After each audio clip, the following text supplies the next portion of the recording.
G'day guys, it's Rob from TAP. Today we've got a bit of an interesting one. We've got a Range Rover next to us that's come in for an intermittent fault of a P0234 turbo overboost condition. So stick with us and I'll show you what we found.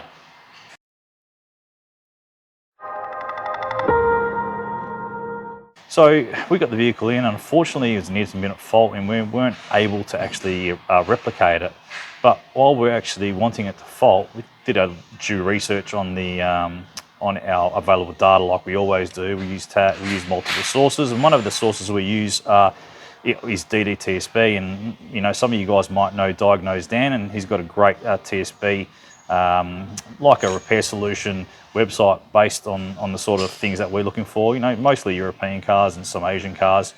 And we're able to find the vehicle on there, and by putting the code in the actual make of the vehicle, we actually we found a hit of a TSB. So let me just jump on and I'll show you what we did to find it and what we actually found. So here we are on the main screen, and as you can see, we've just got our sections here. We can choose a car, we've got bulletins, we can just input fault codes, we've got a hotline. But what I just did is I just went to fault codes, super simple check. Manufacturer, let's go to Land Rover, where are we? P0234, let's have a look. Search, and as you can see here, we've got a hit for Land Rover at the bottom, turbocharger, overboost condition. So we click the PDF on the right hand side. We got Land Rover, we got a direct hit there. Obviously Jaguar is going to have a similar fault there, but let's just bring that TSB up. I'll just double click that, let that load.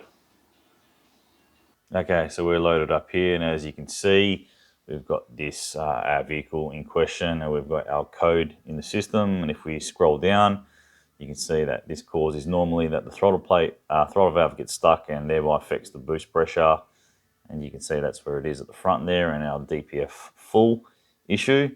And if we scroll a bit further down, we've got a bit of a better description where the actual throttle plate gets stuck fully closed. So what the test is that if you push your finger down and you actually physically close it, and if it doesn't return properly on its own with, you know, spring action, obviously the valve is obviously getting weak.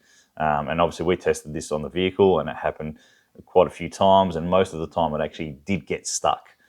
So we're able to show that customer that and prove that there was an issue with this throttle flap, and we got the approval to replace it.